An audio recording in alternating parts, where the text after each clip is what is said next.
그 다음에 165페이지 보시면 주식회사의 자본. 그래서 거기 주식회사의 설립 보시면은요, 주식회사는 4명만 있으면 차릴 수 있어요. 그래서 주식회사 차리시는데 최저 자본금은 요만큼만 있으면 회사 차릴 수 있어요. 5천만 원. 그리고 벤처는 3천만 원만 있으면 회사 차릴 수 있습니다. 회사 차리는데 뭐 몇억, 몇십억은 아니에요. 요건 최저 자본금이에요. 그러니까 요만큼 있으면은 차릴 수는 있다. 그 다음에 개인 회사는 자본금 이런 거 얼마 기준 없어요. 예. 그래서 뭐 개인적으로 내가 커피숍을 조그맣게 하고 싶어. 그러면 몇백으로도 차릴 수도 있고, 몇천 주고 차릴 수도 있고, 몇억 주고 차릴 수도 있고.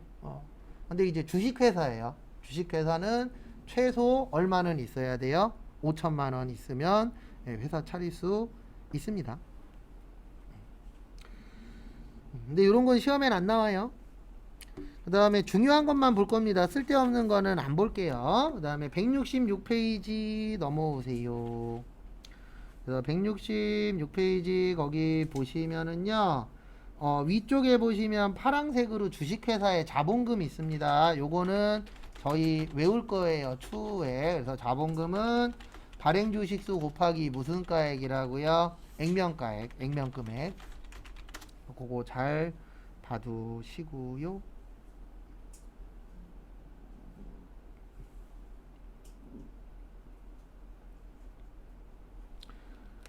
그 다음에 거기 밑에 보시면 할증 발행이라고 있으실 겁니다. 무슨 발행이요? 할증 발행. 할증의 뜻이 뭐죠? 할증.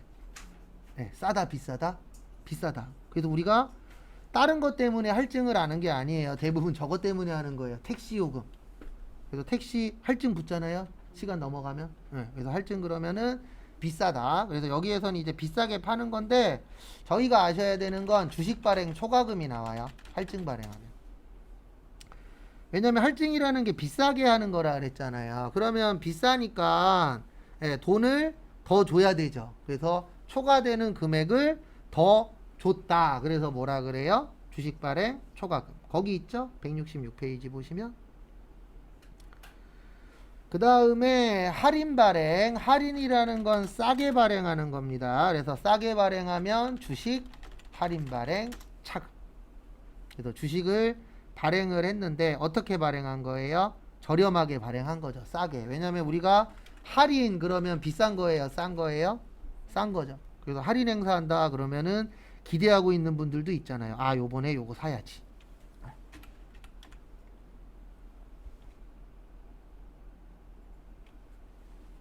그거 좀 봐두시고요. 그 다음에 넘어갈게요. 지금은 그런 용어 정도만 보시면 됩니다. 168페이지.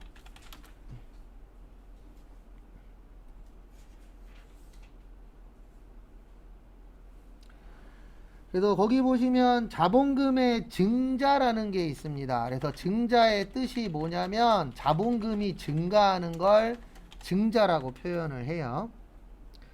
그러면 거기 보시면 자본금의 감자도 있습니다. 그러면 감자는 뭐예요? 자본금이 감소하는 거.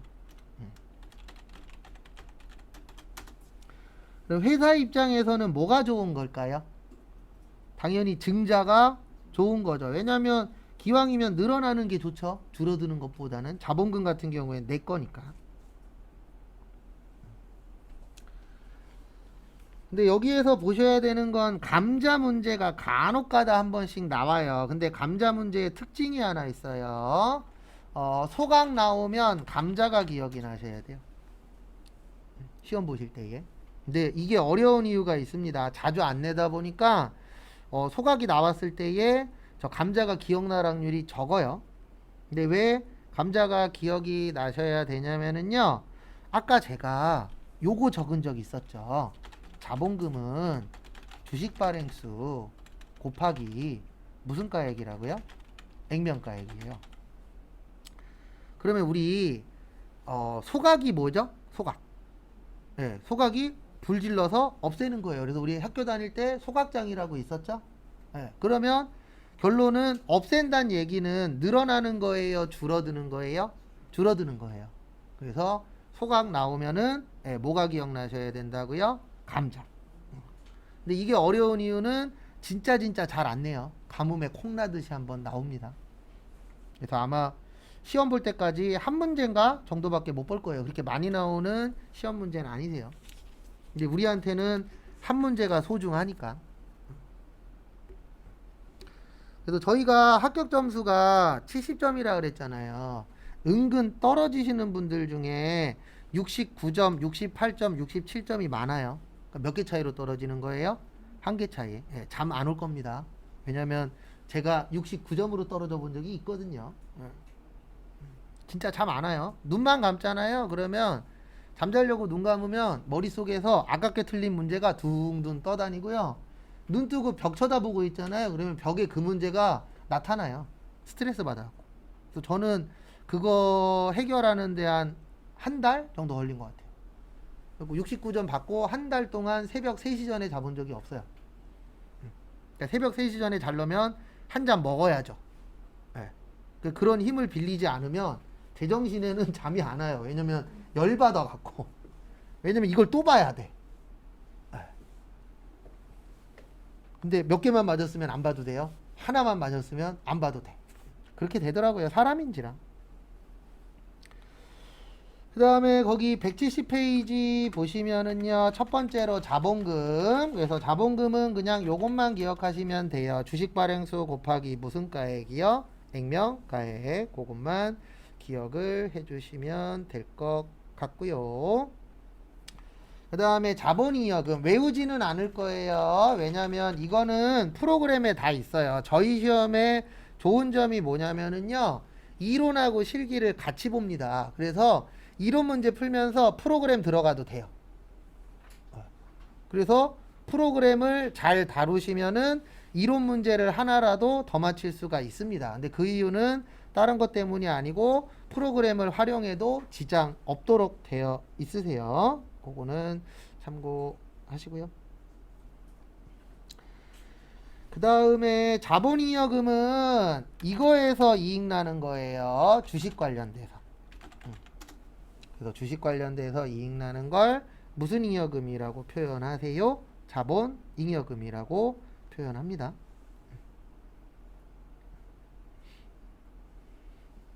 우리 초반에는 좀 이런 고생은 좀 하실 거예요. 무슨 고생은 하시냐면 이건 거의 다 해요.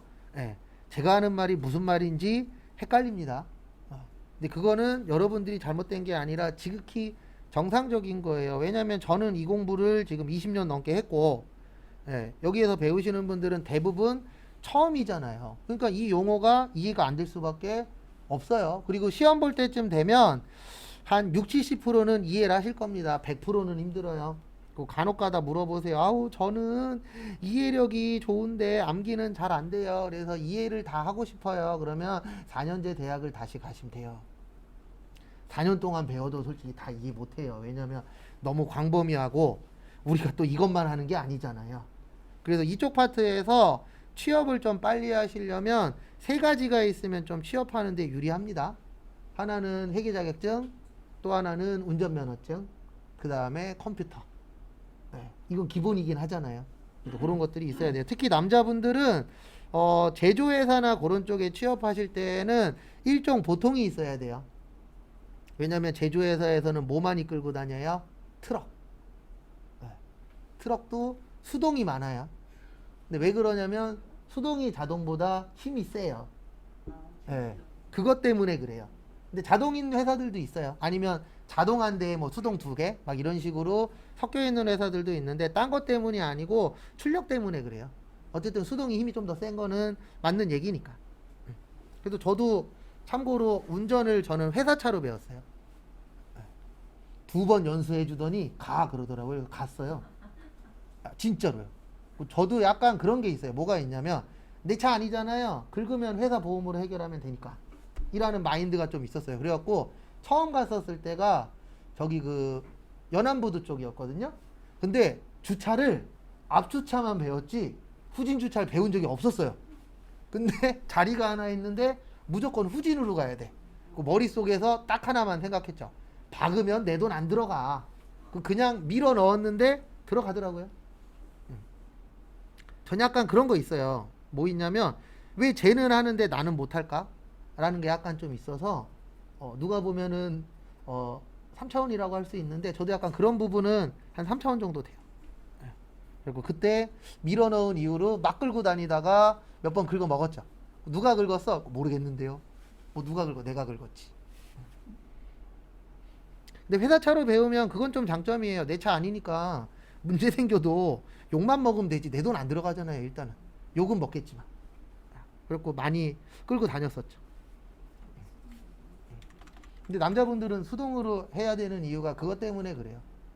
대부분 트럭 같은 경우에는 수동이 좀 많더라고요. 가서 일을 해보니까. 차가 아직도 수동이 나오는지 차가 수동 나오죠. 예, 나오긴 하는데 이제 저도 지금은 뭐 자동 끌고 다니니까 자동이 편하잖아요. 예, 편한 건 확실히. 근데 참고로 저희 장인어른이 몰고 다니시는 차는 수동이에요. 아직도요? 네, 그 부품이 있대요? 부품 있죠. 아직도 수동 나와요. 근데 이제 사람들이 자동을 많이 끌고 다니니까 그렇지.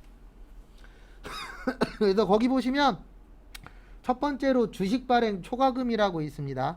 그래서 주식 발행 초과금은 주식을 비싸게 발행해서 돈 번 거예요. 그 다음에 두 번째 감자 차익이라고 있어요. 아까 감자가 뭐 줄이는 거라 그랬죠? 아까 감자가 자본금 줄이는 거라 그랬죠? 근데 차익의 뜻이 뭐냐면 자본금을 줄였는데 우리 회사가 뭐 번 거예요? 이익 난 거예요. 네, 그거를 뭐라 그래요? 감자 차익. 그 다음에 다음 것도 보시면은요, 자기 주식 처분익. 자기 주식 처분익은 말 그대로 우리 회사 주식을 자기 주식이라고 해요. 자기가 나잖아요. 그래서 우리 회사 주식을 팔았는데 어떻게 판 거예요? 비싸게. 왜냐면 처분이라는 게 파는 거잖아요. 그러면 이익 날려면 어떻게 팔아야 되죠? 비싸게 팔면 되겠죠. 근데 싸게 팔면 뭐 보는 거예요? 손해 보는 거죠. 그래서 그렇게 되어 있다라는 거. 근데 어쨌든 자본이익금은 다 뭐와 관련된 거라고요? 주식 관련된 거예요. 그래서 주식 관련됐다. 근데 이거 종류는 안 외우셔도 돼요. 이거는 컴퓨터에서 다 찾을 수 있습니다. 그 다음에 자본조정 있는데 그거는 안 보셔도 돼요. 왜냐면 요거는 다 컴퓨터의 힘을 좀 빌릴 겁니다. 원래는 외워야 되는데 저희 시험의 장점은 프로그램을 쓸 수 있다 그랬잖아요. 근데 나중에 혹시 회계 공부를 하시는데 뭐 다른 자격증을 따려고 회계 공부를 하는데 프로그램을 안 쓰는 시험이야. 그러면 이거 다 외워야 돼요. 종류. 근데 제가 이거 예전에 다른 수업할 때 외우게 해봤었거든요. 이틀 가더군요. 왜냐면 억지로 일단 외우라 그래서 외우긴 외웠는데 왜 이틀밖에 못 가냐면 이게 말이 어려워요. 자본이 어려운 이유가 대부분 법률 용어하고 좀 연관이 있다 보니까 말이 어려워요. 그 다음에 기타 포괄 손익 누계액이라고 171페이지에 있는데요. 여기에서는 나중에 문제 풀 때 어마무시하게 많이 나오는데 요거 많이 나와요. 매도 가능 증권 평가 손익이라고 해서. 그리고 제가 앞으로 손익이라고 적어드리면 이렇게 이해를 하세요. 손실하고 뭐예요? 이익. 근데 이것도 안 외워도 됩니다. 컴퓨터에다 치면은 걔가 가르쳐줘요. 매도 가능 증권 평가 손실하고 평가 이익은 기타 포괄 손익 누계액이야. 이렇게 알려주니까 외우실 필요는 없어요. 그래서 저 예전에 배웠을 땐 다 외웠었는데 지금은 프로그램을 사용하니까 그러실 필요는 없습니다. 그 다음에 거기 밑에 보시면 이익잉여금이라고 있는데요. 171페이지 밑에 이익잉여금은 뭐에서 이익 난 거라고요? 영업해서 일에서 이익 난 거를 뭐라고 표현을 해요? 이익잉여금이라고 표현합니다. 그래서 원래는 이익잉여금이 많아야 좋은 회사예요. 왜냐면 이익잉여금이 많다는 얘기는 일에서 뭐 많이 났다? 이익 많이 났다. 이렇게 볼 수 있기 때문에 그런 회사가 좋은 회사긴 합니다. 근데 그렇다고 해서 자본잉여금이 많다 그래서 무조건 나쁜 회사다 그건 아니에요. 자본잉여금이 많다는 얘기는 이 회사가 발전 가능성이 높다라고도 볼 수 있거든요. 왜냐면 주식이라는 거는 무조건 현재만 보고 투자하는 게 아니잖아요. 사람들이 미래에 이 회사가 어떤 회사가 될 것이냐 이런 것도 중요하게 보죠. 그 다음에 뭐 나머지는 보실 거 없고요. 그 다음에 여기 지금 빠져 있는 게 아까 잠깐 적어드렸던 결손금 처리 순서는 교재에 빠져 있어요. 근데 요거는 순서대로 꼭 외우셔야 된다라는 거. 그래서 아까 임해 적립금, 그 다음에 기타 법정 적립금, 그 다음에 이익 준비금, 자본, 잉여금. 그래서 얘는 꼭 순서대로, 나머지는 기억만 나면 됩니다. 그 부분 참고하시고요. 그 다음에 쭉 또 넘어갈게요. 어디로 오시냐면은 178페이지. 결산.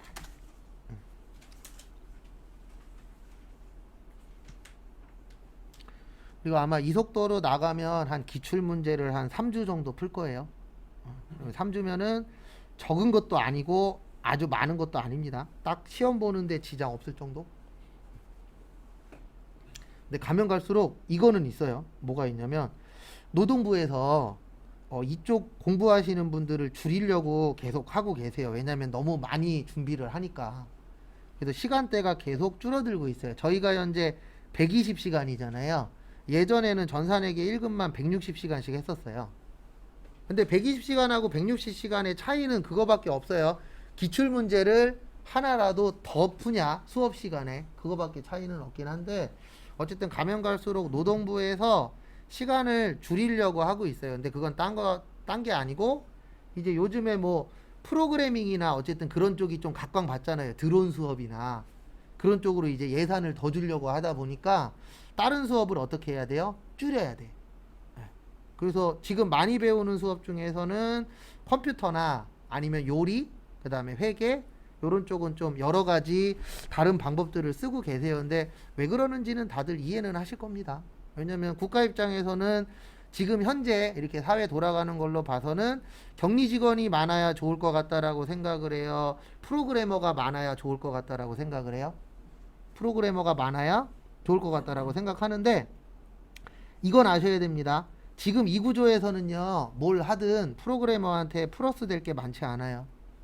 왜냐면 제가 예전에 프로그래밍 전문학원에서 일을 했었는데, 거기 수업하시는 분들하고 대화를 해봤는데요. TV에 나오는 뭐 월급 많이 준다 이런 거 나온 적 있었잖아요. 그런 데들은 솔직히 상위 탑 클래스 애들이나 그렇게 주는 거고, 나머지들은 다 열정페이예요.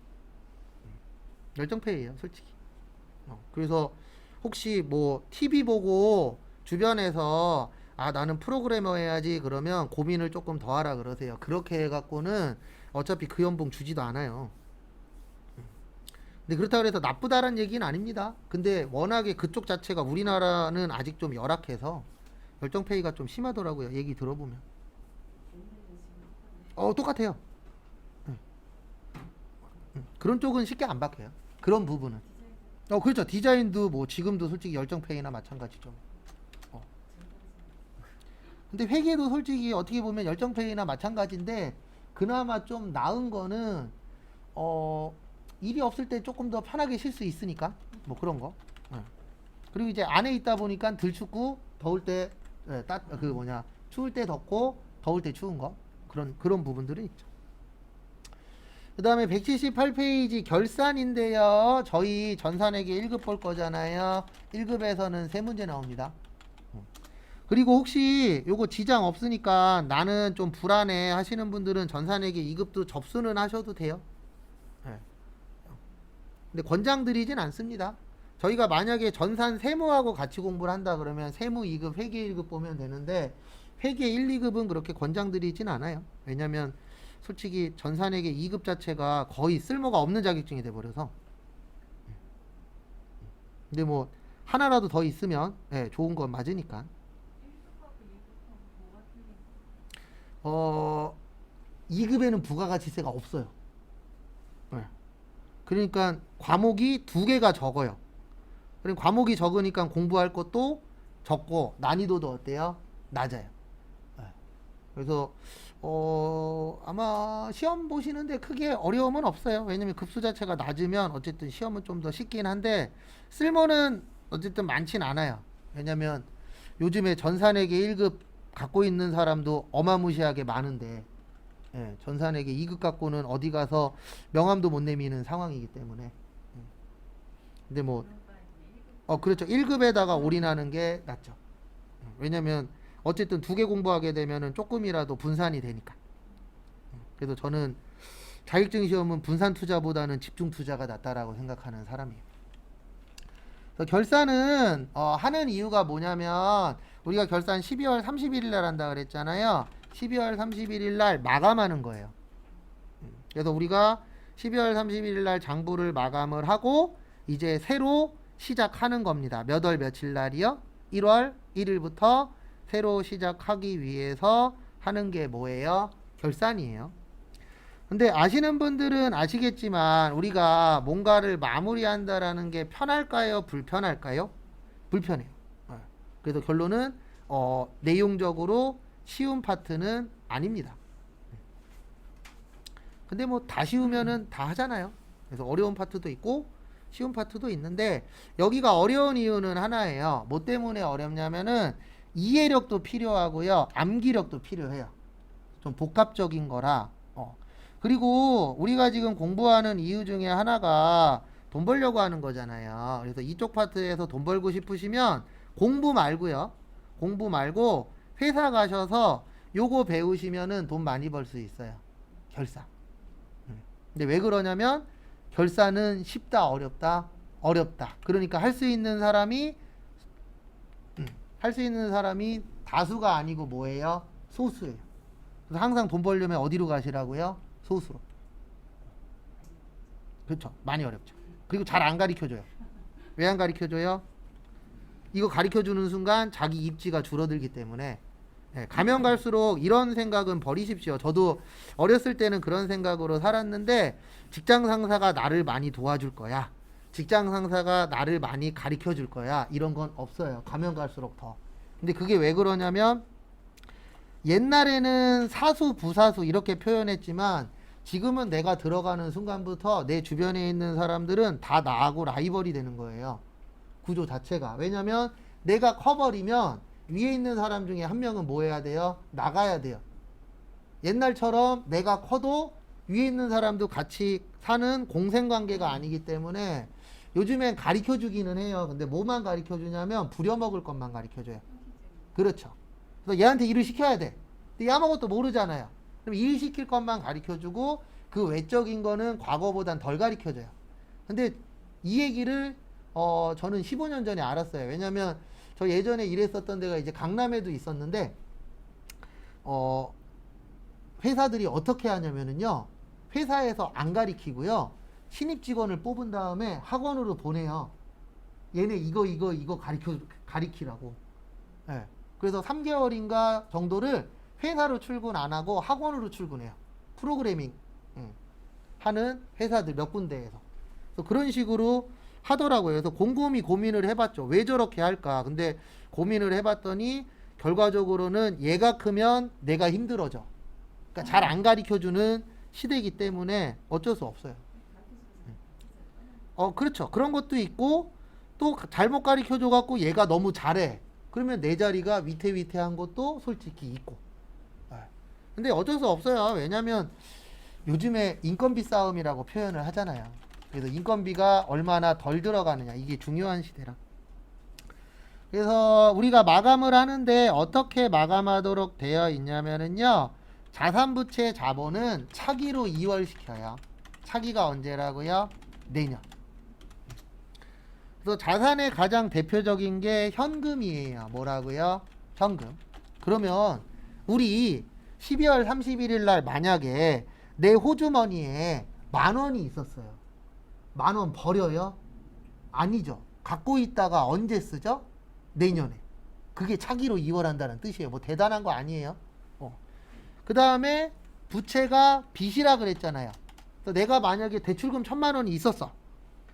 근데 12월 31일까지 도망가면 안 갚아도 된대. 얼마나 좋아요.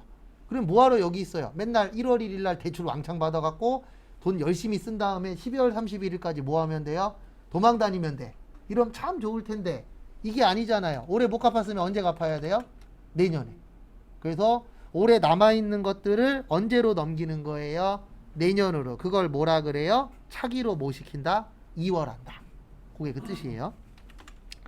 그 다음에 수익하고 비용은 손익에 대체하고요.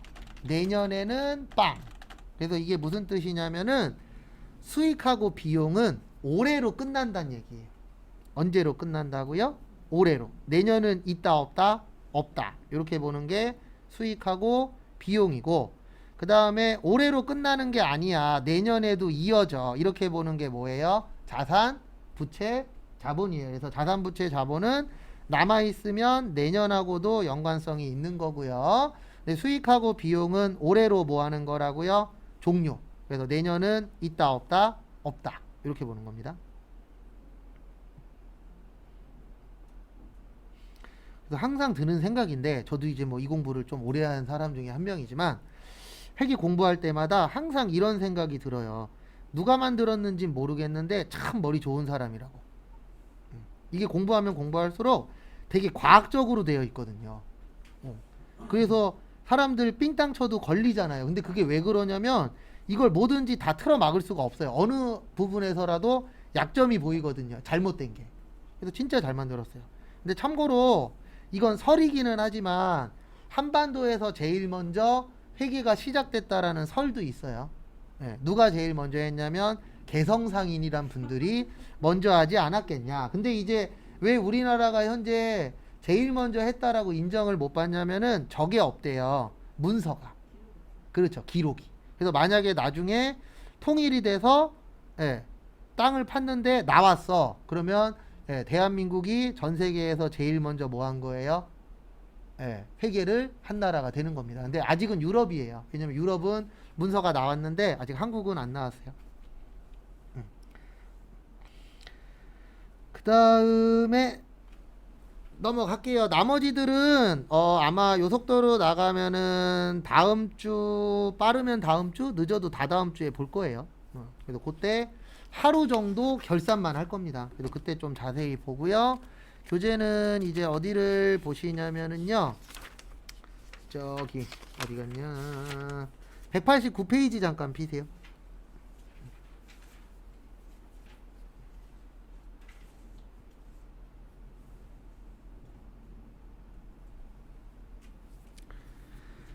그래서 189페이지 보시면은요. 재무제표에 뭐라고 있으시죠? 작성. 요거는 추후에 이론 문제 풀 때 다시 한 번 더 똑같은 얘기를 또 하긴 할 겁니다. 또 하긴 할 건데 일단 그 전에 잠깐 보시면은요. 우리 회계에서는 일단 재무제표 작성이 중요하다라고 설명을 드렸었죠. 그래서 재무제표 작성이 중요한데 대표적으로 두 가지가 중요해요. 재무상태표하고 뭐요? 손익계산서. 요 두 가지가 대표적으로 중요합니다. 근데 아시는 분은 아시겠지만 우리가 어떠한 문서를 만들 때에 그냥 만들어야 돼요? 일정한 기준이 있어야 돼요? 네, 기준이 있어야 되겠죠. 그래서 그 기준을 배운다라고 보시면 될 것 같습니다. 그 기준을 이제 배울 건데요. 어떻게 되어 있냐면 이렇게 되어 있어요. 둘 다 총금액으로 해라. 그래서 이거를 총금액으로 적는다. 그래서 무슨 주의라고 하세요? 총액주의라고 표현을 합니다. 그래서 총액주의라 그래서 뭐 대단한 게 아니고요. 총금액으로 쓰는데 왜 총금액으로 쓰라고 되어 있냐면 이것 때문에 그래요. 만약에 외상 매출금이 100만 원이 있는 회사가 있었어요. 그 다음에 외상 매입금이 70만 원 있는 회사가 있다. 이런 회사가 있을 수도 있겠죠. 그러면 이런 문제가 생길 수가 있어요. 어떤 문제가 생길 수가 있냐면은요. 만약에 이걸 총금액으로 적어주면 이런 분들이 있습니다. 이 회사는 받을 게 얼마 있네? 100만 원 있네. 그 다음에 갚을 게 얼마 있어요? 70만 원 있죠? 그러면 이렇게 생각하는 분이 있을 수 있습니다. 아, 이 회사는 100만 원 받아서 얼마 갚으면 되죠? 70만 원 갚으면 되죠. 그러면 이 회사는 좋은 회사야. 이렇게 생각하는 분들이 있을 수 있다, 없다? 있다.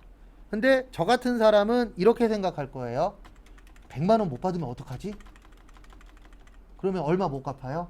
70만 원 못 갚아. 그럼 이 회사는 안 좋은 회사야.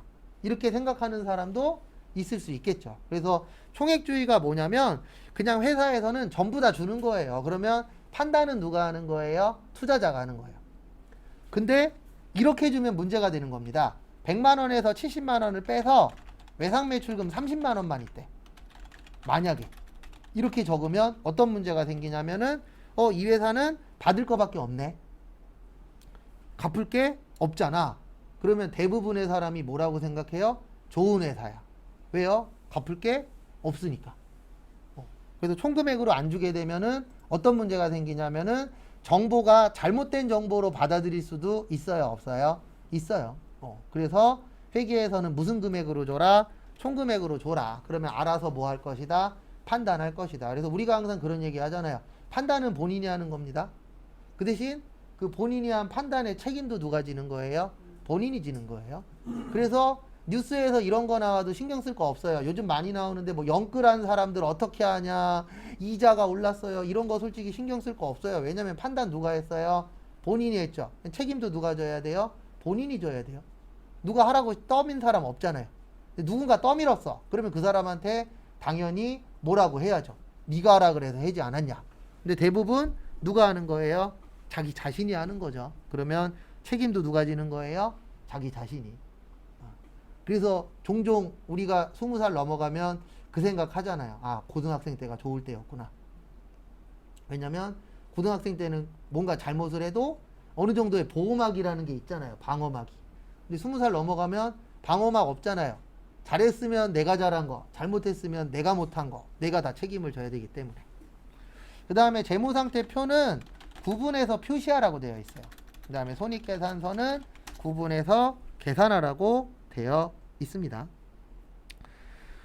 그래서 이게 무슨 뜻이냐면은요, 이거 얘기하는 거예요. 뭐 얘기하는 거냐면, 여기 보시면 재무상태표잖아요.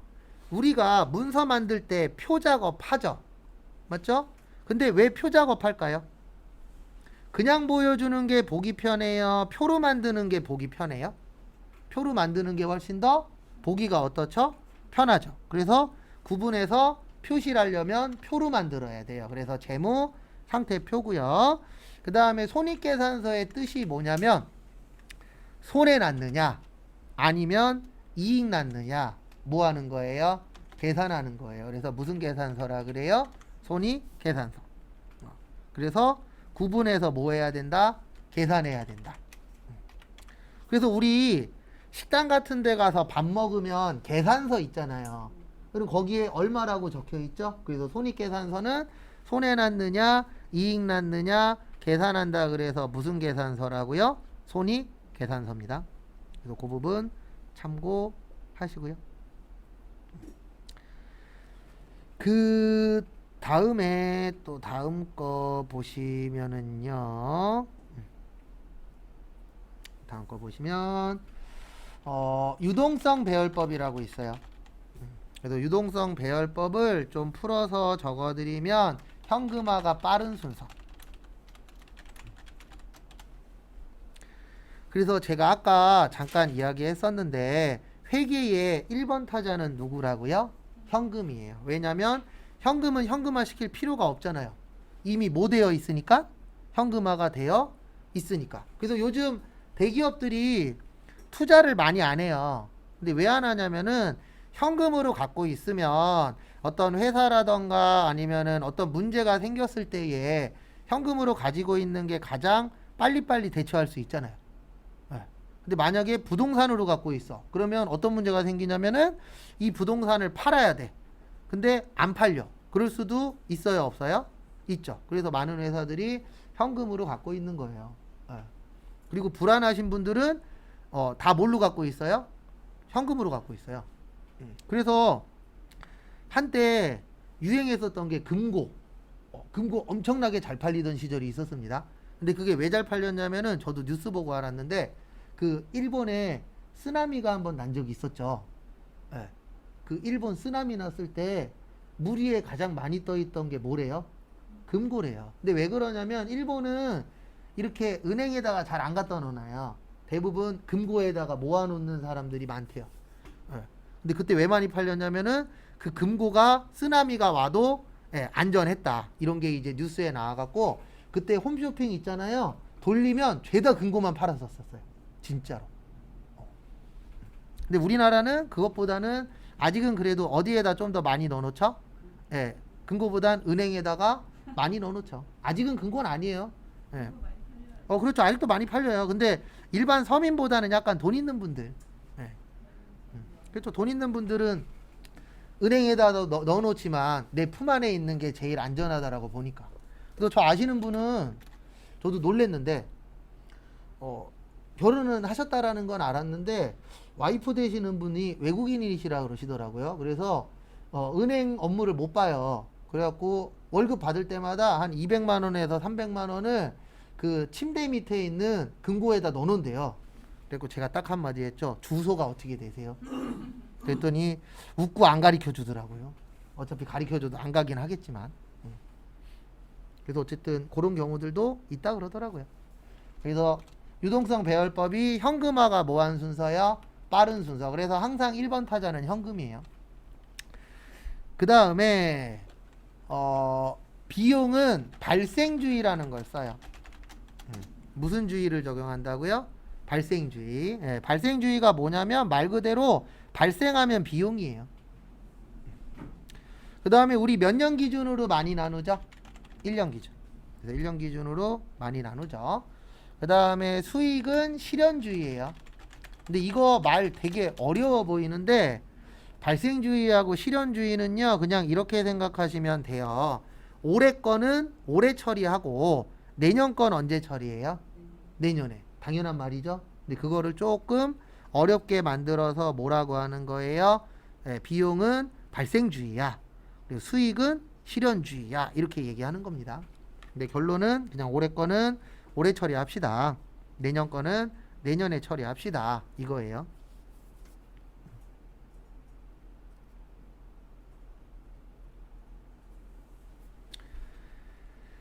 그 다음에 또 다음 거 보시면은요. 아까 잠깐 봤었는데요. 잉여금은 구분을 해야 돼요. 그래서 자본잉여금하고 무슨 잉여금이요? 이익잉여금. 근데 왜 구분을 하셔야 되냐면은 자본잉여금은 뭐에서 돈 벌었다? 주식해서 돈 벌었다. 그 다음에 이익잉여금은 뭐에서 돈 벌었다? 일해서 돈 벌었다. 그러면 돈 번 거는 똑같습니다. 근데 어떻게 번 거는 다르잖아요. 그러면 다르니까 합치면 돼요? 안 돼요? 안 되겠죠. 왜냐면 내용이 다르니까. 그래서 내용이 비슷하면은 더하셔도 됩니다. 그 부분 참고하시고.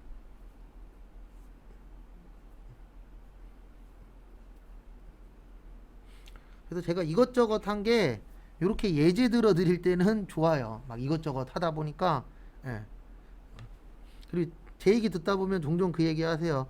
평범하지 않은 삶을 살으신 것 같다고. 저도 알아요. 평범하진 않았습니다. 제가 봐도. 그래서 제가 글 쓰는 재주가 있으면 영화 대본 하나 정도 쓸 수 있어요. 그 제목도 지어놨어요. 갑과 을. 예. 그래서 제가 그 을 생활에서 좀 당한 게 많아갖고. 근데 참고로 저처럼 당하고 사신 분들도 많은데 특이하게 당한 적도 있어요. 상상 그 이상으로. 저도 그거 당하고 나서 와, 내가 안 될래니까 이렇게도 당하네라고 할 정도로 나중에 한번 이야기 드릴 건데 뭐 그렇게 길진 않아요. 근데 짧은데 어쨌든 뒤통수를 좀 이상하게 맞은 적이 있어서 회사 생활하다가. 그래서 저도 참 나는 회사가 안 맞는 사람인가 막 그런 생각도 할 정도로. 그 다음에 아까 제가 요건 설명드렸었죠. 돈 벌려면 뭐 쓰라고요? 돈 써야 된다. 그걸 뭐라 그래요? 수익, 비용, 대응의 원칙. 그래서 돈 벌려면은 뭐 써야 돼요? 돈 써야 돼요. 예, 돈 안 쓰고 돈 벌 수 있는 거는 있다, 없다, 없다. 혹시 아시면 연락 좀 주시고요. 같이 살아요, 우리. 예. 근데 불가능한 얘기라는 거.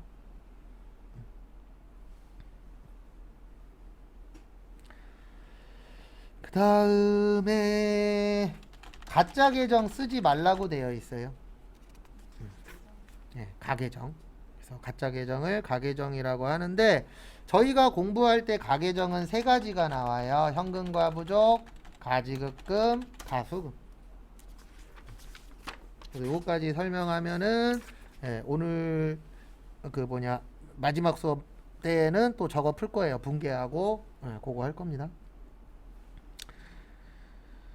그래서 조금 더 부연 설명을 드리면은요, 이게 무슨 뜻이냐면 가계정이라는 게 가짜 계정이에요. 그래서 현금 과부족은 현금이 많거나 적은데 왜 많은지 몰라. 이럴 때 쓰는 게 뭐예요? 현금 과부족. 그 다음에 가지급금은 돈 줬는데 어디 쓸지 몰라. 가지급금. 그 다음에 가수금은 돈 받았는데 왜 받았는지 몰라. 그러면 결론은 다 알아요, 몰라요? 몰라요. 그래서 모를 때 쓰는 걸 무슨 계정이라 그래요? 가계정. 근데 왜 가계정은 쓰지 말라고 되어 있냐면 이거 진짜예요, 가짜예요? 가짜잖아요. 그러면 가짜 정보를 주게 되면 사람들이 엉뚱한 생각을 할 수 있어요, 없어요? 있죠. 그래서 가짜 정보는 인정하겠다, 안 하겠다? 안 하겠다. 그러니까 아예 보여주지도 말아라 라고 되어 있습니다. 왜냐하면 저희가 지금 하고 있는 게 지금 시간까지 한 거를 재무회계라 그래요. 무슨 회계라 그런다고요? 재무회계. 그래서 재무회계의 주목적은 이거예요. 외부 정보 이용자에게 무슨 제공이요? 정보 제공. 근데 여러분들이 생각을 해보세요. 만약에 내가 외부 정보 이용자인데 가짜를 알려줘. 그러면 내가 정확한 의사 표현을 할 수가 없겠죠. 왜냐면 진짜를 알려줘야만 이 회사는 앞으로 어떻게 될 거야. 어느 정도 예측을 할 수가 있잖아요. 근데 가짜를 가르쳐 줬네. 그러면 당연히 나는 엉뚱한 생각을 할 수밖에 없겠죠. 그래서 우리 뉴스나 그런 거 보면은 일명 작전주라고 있잖아요. 그 작전주가 대부분 뭐예요? 엉뚱한 정보 가지고 장난치는 거예요. 그래서 엉뚱한 정보를 흘려갖고 이 회사 좋은 회사로 만드는 거죠. 그러면 좋은 회사가 됐으니까 뭐가 올라요? 주식값이 올라요. 그럼 뭐 하는 거예요? 비싸게 파는 거. 그래서 유튜브도 조심하셔야 되는 게 이거 앞으로 계속 뉴스에도 나올 건데 유튜브 중에서 부동산 유튜버들 있잖아요. 그 사람들 중에서 장난치는 사람들 종종 있잖아요. 자기가 산 집을 이 지역 오를 거니까 이 지역 가서 뭐 하래요? 사래. 나중에 사고 집값이 떨어졌어. 그래서 알아봤더니 이 집이 누구 집이었던 거예요? 그 소개한 사람 집이었던 거예요. 라고 해서 뉴스에 몇 번 나왔잖아요. 근데 앞으로 그런 게 훨씬 더 뭐 할 거예요? 늘어날 거예요. 그러니까 조심해야 되는 게 요즘 정보의 호수죠. 예, 근데 그 정보가 옳은 정보인지 잘못된 정보인지 판단은 누가 하는 거예요?